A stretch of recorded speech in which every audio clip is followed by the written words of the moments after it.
दरवाजा खुलता है। सामने निखिल की माँ खड़ी होती हैं। माँ को सामने देखकर निखिल के चेहरे की हवाइयां उड़ जाती हैं। हड़बड़ाहट में मोबाइल फोन्स उसके हाथ से नीचे गिर जाते हैं, जिन्हें वो छुपाकर रखने जा रहा था। निखिल को पता था आज तो उसकी शामत आ गई। वो डर से वहीं सिर झुकाकर खड़ा रहता है। माँ निखिल के पास आती हैं और इतने सारे मोबाइल फोन्स देखकर हैरान हो जाती हैं। कहीं ना कहीं वो समझ जाती हैं कि दाल में कुछ काला है। वो गुस्से में निखिल से पूछती हैं, क्या है ये सब? इतने सारे मोबाइल फोन्स, अरे कहाँ से आए? कहीं तूने कोई चोरी वोरी तो नहीं किया ना? निखिल माँ के इस सवाल पर फंस चुका था। वो समझ गया था कि अब सच उगलने में ही भलाई है, वरना आज तो उसकी खैर नहीं। निखिल डर डर कर पर बड़े ही कॉन्फिडेंस से माँ से कहता है, माँ, मैंने आपसे कहा था ना मैं पैसे कमाना चाहता हूँ, तो मैंने अपने दोस्त बंटी के साथ मिलकर पुराने मोबाइल फोन्स को खरीदकर प्रॉफिट मार्जिन पर सेल करने का बिजनेस स्टार्ट किया है। मैंने इसमें अब तक 8,000 रुपए भी कमा लिए हैं। निखिल को लगता है कि पैसे की बात सुनकर माँ खुश हो जाएंगी कि वो अब कमाने लगा है। वो माँ के गुस्से से बच जाएगा, पर होता इसका उल्टा है। ओह अच्छा, तो तू आजकल इस बिजनेस के चक्कर में ही पूरा पूरा दिन गायब रहता है। निखिल की माँ सारे मोबाइल फोन्स लेती हैं, निखिल का हाथ पकड़कर वॉशरूम में ले जाती हैं और सारे मोबाइल फोन्स को फ्लश कर देती हैं। वो निखिल को डांटते हुए कहती हैं, पढ़ाई लिखाई छोड़कर ये बिजनेस कर रहे हो तुम, वो भी चोरी छिपे। पढ़ाई तो तुमसे की नहीं गई, चिंगी चोरी पर उतर आए। इस पर निखिल अपनी सफाई देते हुए कहता है, माँ, ये बिजनेस है, आप समझ ही नहीं रही हो। मुझे समझना भी नहीं है। आज ही तुम्हारे पापा को तुम्हारे इन कारनामों के बारे में बताती हूँ, और दोबारा ये सब काम किया ना तो खैर नहीं तुम्हारी। इस तरह माँ की डांट से निखिल का मोबाइल फोन्स के बिजनेस से करोड़ों कमाने का सपना टूट जाता है। शाम को निखिल के पापा घर आते हैं। माँ उनको निखिल के सारे कर्म कांडों के बारे में बताती हैं। निखिल के पापा निखिल को अपने पास बुलाते हैं और समझाते हुए निखिल से कहते हैं, तुमने जो किया गलत था, पर मैं तुमसे अब उम्मीद करता हूँ आगे जीवन में तुम कभी ऐसा कोई काम नहीं करोगे जिससे हमें शर्मिंदा होना पड़े। ये बात सुनकर निखिल को मन ही मन महसूस होता है कि उसने जो तरीका पैसे कमाने का अपनाया वो गलत था। निखिल अपने पापा से माफी मांगता है और कहता है कि अब वो कभी ऐसा कोई काम नहीं करेगा जिससे उन्हें तकलीफ हो। अगर बिजनेस का भी मन है तो पहले चीजें सीखो, तब कुछ करो। यूं शॉर्टकट से पैसे नहीं कमाए जाते हैं। अब जाओ, खाना खाकर सो जाओ। निखिल वहाँ से अपने कमरे में चला आता है, पर उसे दुख था कि उसकी हरकत से पापा हर्ट हुए हैं। निखिल खुद से वादा करता है कि अब वो सही तरीके से पैसे कमाएगा, ना कि ये सब काम करके। ये सब सोचते हुए वो सो जाता है। अगले दिन से निखिल खुद के लिए नौकरी ढूंढने निकल जाता है। एक दिन वो घर आता है और देखता है कि उसका बड़ा भाई नितिन एक पेपर पर कुछ कंपनियों के नाम और उनके सामने कुछ नंबर्स लिख रहा होता है। बाद में किसी को फोन पर कहता है, मेरे लिए टाइटन के 50 शेयर का बाइंग ऑर्डर लगाना, ये मल्टी बैगर स्टॉक है। निखिल नितिन के पास जाता है और पूछता है, भाई, आप ये क्या कर रहे हो? आपकी पढ़ाई से तो नहीं लगता ये सब। और आप किससे किस चीज का ऑर्डर लगाने को कह रहे थे? निखिल आ, बैठ, देख तुझे कुछ दिखाता हूँ। दरअसल नितिन के पड़ोस में मारवाड़ी व्यापारी लोग रहते थे। उनमें से ज्यादातर शेयर मार्केट में पैसे लगाते थे। उन्हीं में से एक लड़का नितिन के साथ कॉलेज में पढ़ता था। वो नितिन का अच्छा दोस्त भी था, जिससे नितिन को भी शेयर मार्केट की अच्छी जानकारी हो गई थी। उसी से जानकारी लेकर नितिन ने भी शेयर मार्केट में पैसे लगाना शुरू कर दिया था। निखिल नितिन के पास बैठ जाता है। देख निखिल, ये मेरा पोर्टफोलियो है। ये शीट दिख रहा है ना, इसमें जो ये कंपनीज के नाम दिख रहे हैं, विप्रो, टाइटन, टीसीएस, ये सब मैंने इन कंपनीज में पैसे लगाए हैं। जैसे जैसे कंपनीज प्रॉफिट में आएंगी, ये शेयर महंगे होते जाएंगे और मेरा प्रॉफिट बढ़ता जाएगा।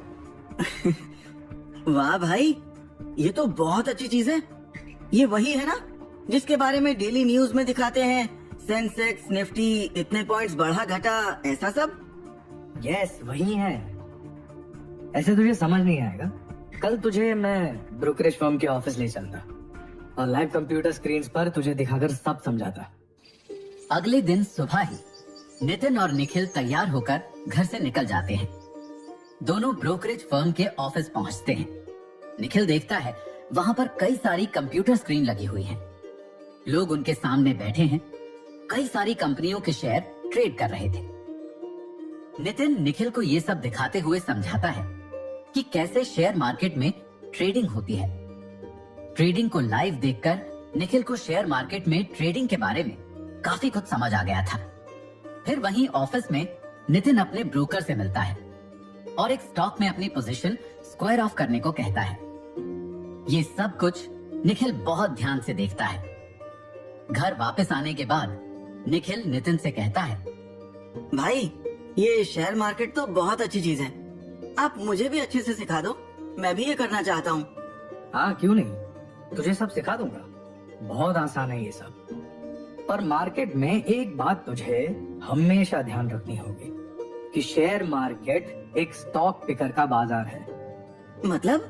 मतलब जितना अच्छा स्टॉक तू चूज करेगा उतना अच्छा खेल जाएगा और प्रॉफिट बुक करेगा। इस तरह धीरे धीरे नितिन की तरह निखिल को भी शेयर मार्केट की काफी अच्छी जानकारी हो जाती है। वहीं दूसरी ओर नितिन का कॉलेज खत्म हो जाता है। उसके बाद वो प्रोफेशनली ही ट्रेडिंग करने लगा। डेली 9:15 पर बैठ जाता था और शाम 4 बजे उठता। निखिल भी उसके साथ होता था। थोड़े थोड़े पैसे बचाकर दोनों भाई दिन में ट्रेडिंग करते, रात में अगले दिन की स्ट्रैटेजी बनाते। निखिल अभी सीख ही रहा था, पर नितिन ने अच्छे खासे पैसे मार्केट में इन्वेस्ट कर दिए थे। वहीं दूसरी ओर साल 2000 में अचानक से आईटी सेक्टर में बहुत तेजी से वृद्धि होने लगी। पूरी दुनिया में बहुत तेजी से टेक्नोलॉजी और नए स्टार्टअप्स बढ़ने लगे। परिणाम स्वरूप वर्ल्ड इकोनॉमी में एक तरह का बबल सा हो गया, जिसे .com बबल के नाम से जाना गया। ग्लोबली बहुत ज्यादा स्टार्टअप्स एक साथ आ जाने के कारण अमेरिकी नैस्डैक कंपोजिट इंडेक्स साल 1990 के अंत में बहुत तेजी से करीब 800% बढ़ गया और फिर .com बबल के कारण उतनी ही तेजी से साल 2002 में नैस्डैक कंपोजिट इंडेक्स करीब 78% तक गिर गया। स्टॉक मार्केट में ये गिरावट अमेरिका ही नहीं पूरी दुनिया के देशों में हुई। इस घटना का इफेक्ट हर व्यक्ति की तरह नितिन पर भी पड़ा। उनके सारे स्टॉक्स लॉस में आ गए। इस नुकसान की भरपाई बहुत कठिन थी। नितिन के पास अब और पैसे नहीं थे कि वो लॉस में आए स्टॉक्स को अक्यूमुलेट कर अपने लॉसेस को कवर कर सके। नितिन बहुत परेशान रहने लगा। उसे कुछ समझ नहीं आ रहा था कि वो क्या करे। नितिन की इस परेशानी को निखिल बखूबी समझ रहा था। एक दिन निखिल नितिन से कहता है, भाई अब आप अपने इन लॉसेस को कैसे कवर करोगे? पूछ मत यार, सेंसेक्स निफ्टी दोनों थड़ाम हुए हैं। कुछ तो करना पड़ेगा, वरना ये लॉस सालों में कवर होगा। इतने लंबे समय के लिए हमारा पैसा फंस जाएगा तो हम ट्रेडिंग कैसे करेंगे? अमेरिका खुद तो डूबा, हमें भी डूबो दिया। मैंने मार्केट के भरोसे जॉब और नहीं की, ये सोचकर अब इसमें ही अपना करियर बनाऊंगा। भाई पापा से कहकर देखो, आप शायद वो आपकी मदद कर दें कुछ। नहीं, मार्केट इस टाइम मेरे अकॉर्डिंग नहीं चल रही।